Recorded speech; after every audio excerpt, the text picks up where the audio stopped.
Hello and welcome to Learn with Hema's class. If you all find my videos useful, please like, subscribe and share them with your friends. Today I shall be teaching you English subject of class 7 unit 2 2.1 from a railway carriage by R.L. Stevenson. Now this poem shall be very easy for you all to understand as you all must have experienced the thing what R.L. Stevenson is trying to say here in this poem. Yes, you all must have experienced means you all must have traveled through bus or railway trains or through aeroplanes. And when we travel through buses or trains, we always, either when we take a window seat, we see out of the windows and we always see that things are going behind. We are going forward but things are going behind. But we only see them. R.L. Stevenson have actually put all these things into words and these words have formed a beautiful poetry. So, faster than ferries, faster than witches, bridges and houses, hedges and ditches. Poet is trying to tell us, R.L. Stevenson is trying to tell us that if we travel through a railway carriage, that if we travel through a train, what we see outside the train is houses, bridges, hedges, ditches. Now bridges we all know, houses we all know. Let us learn about hedges. What are hedges? छोटे छोटे bushes देखे आपने, shrubs झुंड में रहते हैं जो एक लाइन से ग्रो होते हैं, जो नॉर्मली रोड के किनारे किनारे पर आपको दिखेंगे. वो ज़्यादा बड़े नहीं होते, बड़े बड़े झाड़ नहीं होते हैं, रोड के किनारे किनारे आपको दिखते हैं.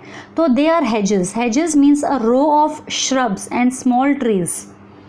एक लाइन से पूरा रास्ता, जहाँ पर ट्रेन का जो रास्ता है वही रास्ते पर आजू बाजू में दोनों तरफ हमको ये दिखेंगे. Shrubs on small trees forming a boundary, as if जैसे मानो रेलवे लाइन के आजू बाजू में एक बाउंड्री सी बना ली है. एंड डिचेस, डिचेस मतलब लंबा नाला. कभी कभी हम देखेंगे कि दोनों तरफ एक नाले टाइप में भी रहता है, तो वो खुदा हुआ रहता है जिसमें या तो पानी बारिश के टाइम पे पानी भर जाता है, नहीं तो गटर का पानी रहता ही है नाले में. तो So bridges and houses, hedges and ditches and charging along like troops in a battle. और जो ट्रेन जो है, जो आवाज़ करते हुए जाती है, ऐसे लगता है मानो जैसे कोई ट्रूप्स बैटल में छम थप थप थप करके आवाज़ चलती रहती है ना, वैसे 1 2 1 2, बिल्कुल उसी तरह से ट्रेन अपनी स्पीड से चल रही है. hedges and ditches and charging along like troops in a battle. And all through the meadows the horses and cattle. और पूरे जो आप ट्रेन से जब जा रहे हो, कैरेज के बाजू से जब देखोगे तो मेडोज़ भी आपको दिखेंगे. All through the meadows, meadows means fields. All through the meadows the horses and cattle, मतलब जो प्लेन ग्राउंड है, मेडोज़ प्लेन ग्राउंड है, हरा भरा ग्राउंड है, वहाँ पर आपको पूरे सब जगह पे हॉर्सेज एंड कैटल्स भी दिखाई देते हैं. अब ये तो चीज़ें उसने, पोएट ने देखी है, इसलिए वो बता रहे हैं हमें. We must have seen something different also और may be the same things also at times. हम काफ़ी चीज़ें देखते हैं विंडो के बाहर. तो ये सारी चीज़ें जो है faster than fairies, faster than witches, यानी उस जादू से भी फास्ट आते हैं और चले जाते हैं. ऐसा तो क्या क्या आते जाते हैं फर्स्ट पैराग्राफ में? Bridges, houses, hedges, ditches and through the meadows the horses and kettles. All these things come fast and go fast.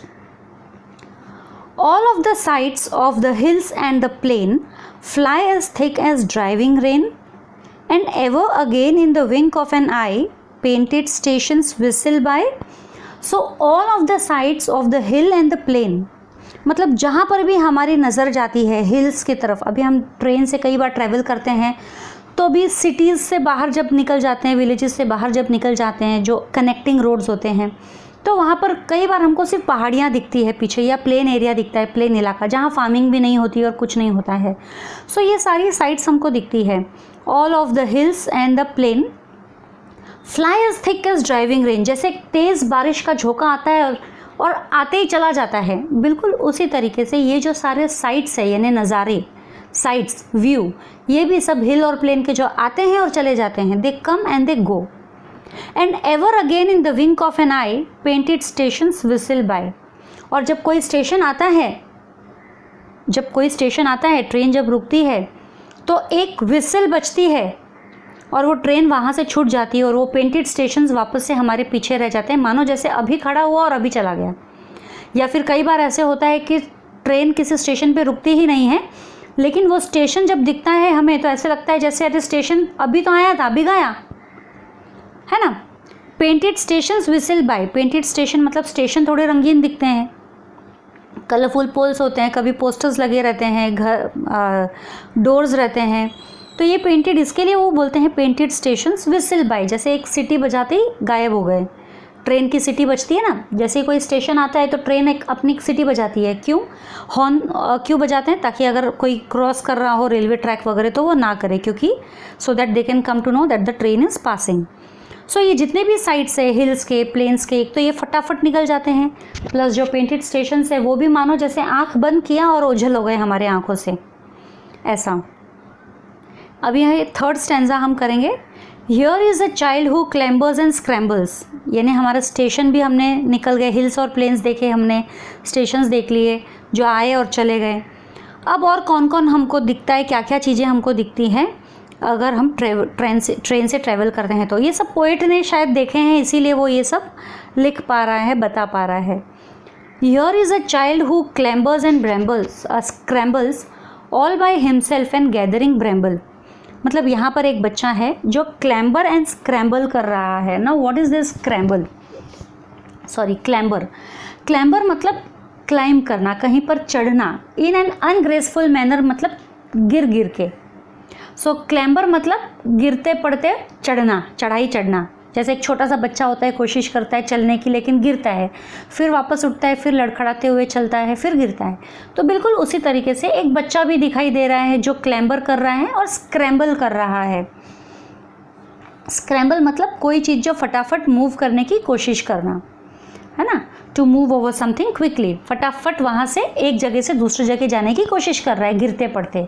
So here is a child who clambers and scrambles all by himself, यानी उस बच्चे के साथ में कोई नहीं है, वो अकेले ही चढ़ाई पे चढ़ने की कोशिश कर रहा है। एंड गैदरिंग ब्रैम्बल्स, अभी ना व्हाट आर ब्रैम्बल्स, ब्रैम्बल्स क्या होते हैं, जो कांटेदार झाड़ियाँ होती है उन पर कुछ फ्रूट्स उगते हैं, पर्पल कलर के होते हैं, जो वाइन्स और bushes that have thorns on their branches. तो वो ब्रैम्बल्स कलेक्ट करता है अकेले खुद से। तो बुशेस जैसे हमने बोला था ना, हेजेस है, तो हेजेस बुशेस है, तो वहाँ पर कुछ कांटेदार झाड़ियाँ भी है, तो वो कलेक्ट कर रहा है बच्चा। Here is a tramp who stands and gazes, tramp मतलब एक ट्रैवलर टाइप जो खड़ा है या जिसके साथ कोई नहीं है, जो अकेला है, मतलब ट्रैम्प यानी भिखारी भी बोल सकते हो, हम बैगर भी बोल सकते हैं, okay. And here is a tramp who stands and gazes, gazes मतलब घूर रहा है, सबको देख रहा है, जो भी उसके आसपास में है, आजू बाजू में देख रहा है। And there is the green for stringing the daisies, अभी देखो ये वर्ड यहाँ पे हियर यूज़ किया है इस स्टेंजा में 2 बार, हियर इज़ अ चाइल्ड में और here is a tramp.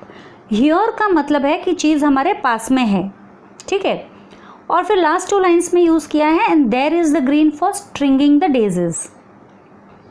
And there is the green, there मतलब वहाँ, दूर की बात कर रहे हैं हम, तो here means near by things and there means far away things. तो क्या है वहाँ पे, हियर में क्या है, here is a child who clambers and scrambles all by himself and gathering brambles, मतलब गिरते पड़ते वो ये चीज़ें इकट्ठे कर रहा है। और हियर इज़ अ ट्रैम्प, एक बेगर भी खड़ा है, अकेला खड़ा है, जो यहाँ वहाँ सब देख रहा है, he stares and gazes, stands and gazes, जो खड़ा है और देख रहा है। And there is the green for stringing the daisies, और ग्रीन है एक हरा भरा एक फील्ड जैसा है जहाँ पर डेजीज़ है, डेजीज़ फ्लावर्स, वाइट फ्लावर्स जो होते हैं वो भी आपको दिखेंगे जहाँ पर, या स्ट्रिंगिंग द डेजीज़ मतलब वाइट फ्लावर, गजरे बोलते हैं हम, गजरे आपको ध्यान है। And there is the green for stringing the daisies, तो वो गजरे में जो फ्लावर होते हैं, है ना, तो वो फ्लावर जो है फॉर स्ट्रिंगिंग द डेजीज़, यानी गजरे बनाने के लिए वो फ्लावर जो है रेडी है for stringing the daisies. Daisies is the flower used for making that गजरा। Here is a cart run away in the road lumping along with man and load, अभी ये तो मैं इमेजिन कर सकती हूँ कि एक कच्चा रोड है, उसके ऊपर एक बैलगाड़ी या घोड़ा गाड़ी चल रही है, अभी कार्ट बोला है, यहाँ पे कुछ बोला नहीं है, बुलक कार्ट है या हॉर्स कार्ट है, it's only a cart, okay. और डोंकी कार्ट तो होता नहीं है, ओनली बुलक और हॉर्स कार्ट होता है।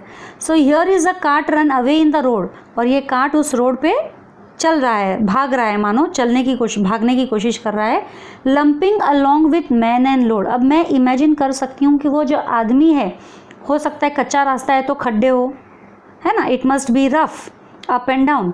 सो वो लोड कार्ट जो है वो तो मूव हो ही रहा है ऊपर नीचे, साथ साथ में जो आदमी है बैठा है उसके ऊपर, और जो लोड है यानी जो सामान रखा है वो भी ऊपर नीचे हो रहा है। तो यह मैं तो इमेजिन कर सकती हूँ, आई होप आप भी इमेजिन कर पा रहे हो।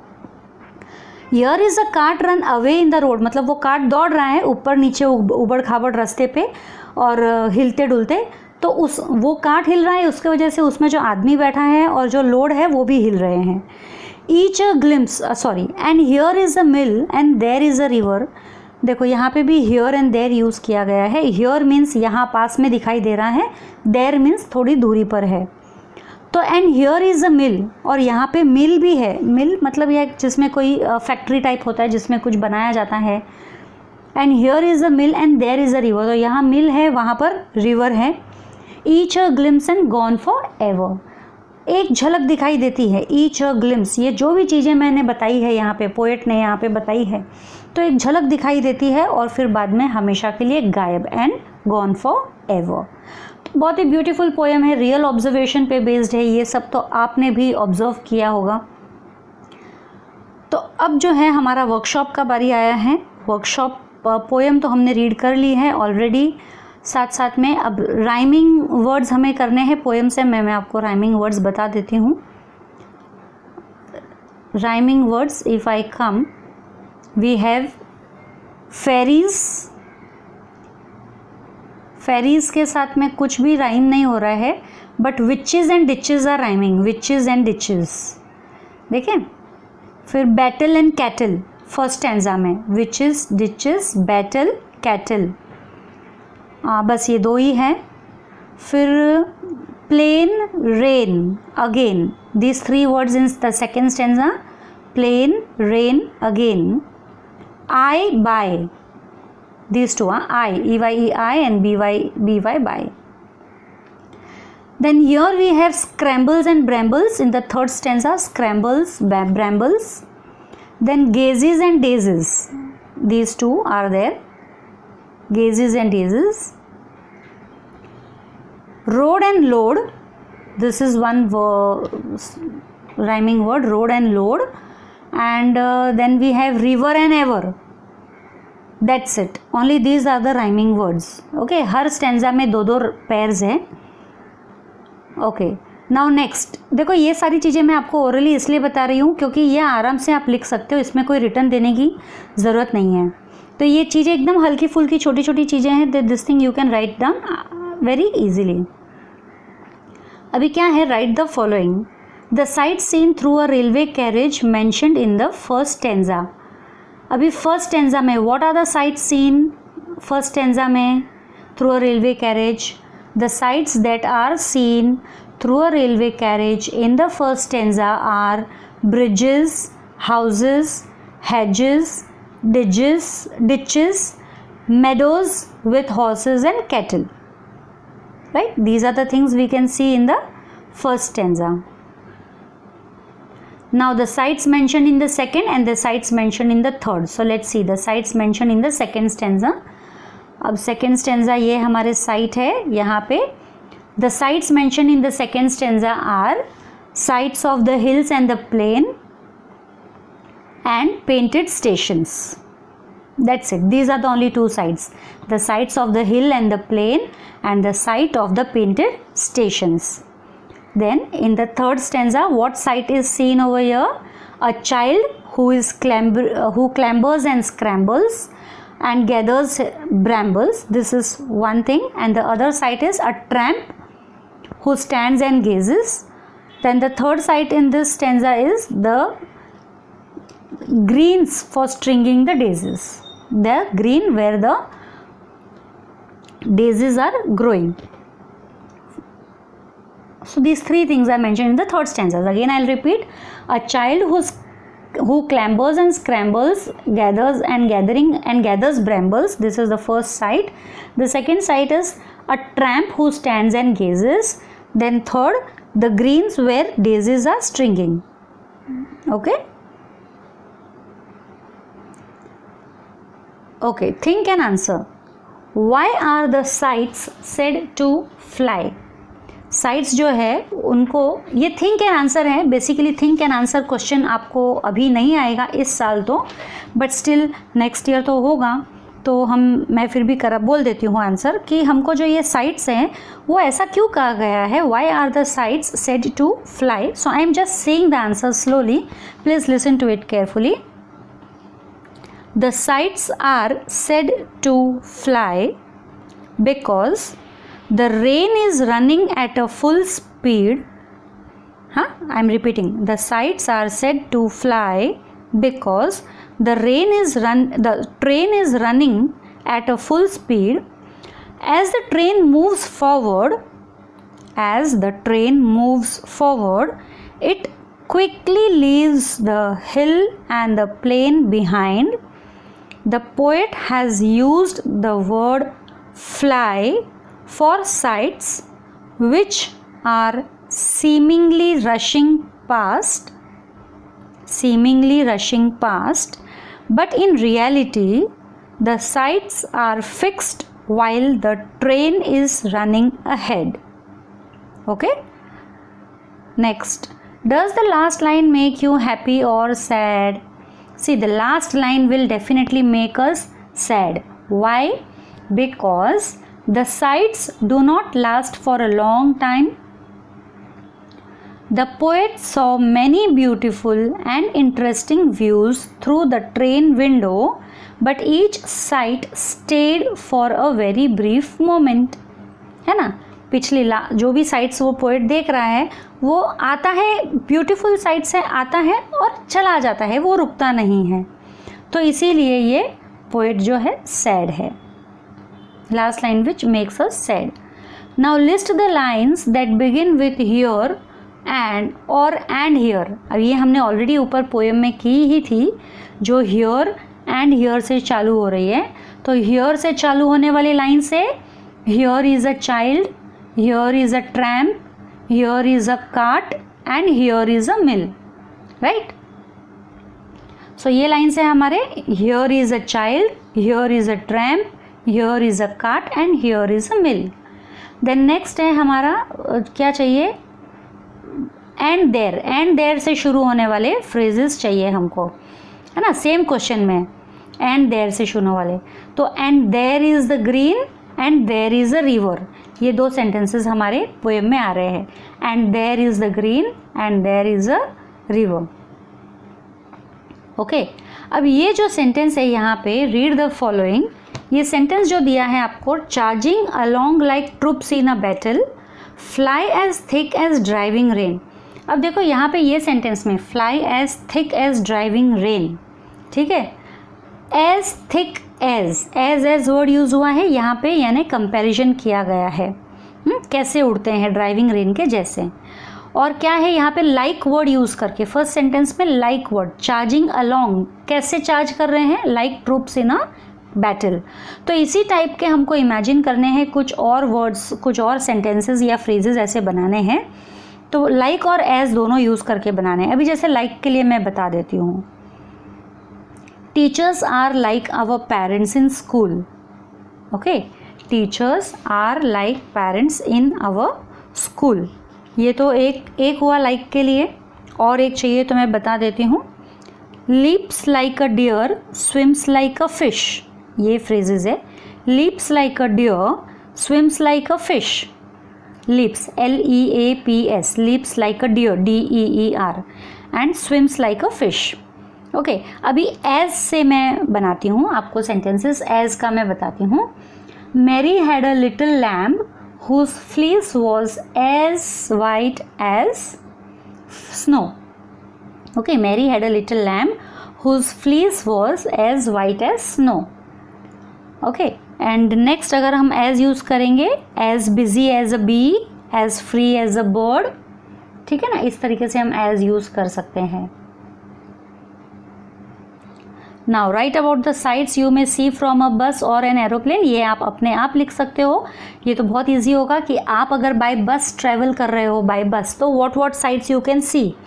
You can see houses, you can see buildings, big buildings or bungalows, और you can see river along side और ब्रिजेस, अगर आपका स्कूल का रास्ता कहीं से है या कहीं जा रहे हो तो जो भी चीज़ें आपके आती है आसपास में, you can mention all those things.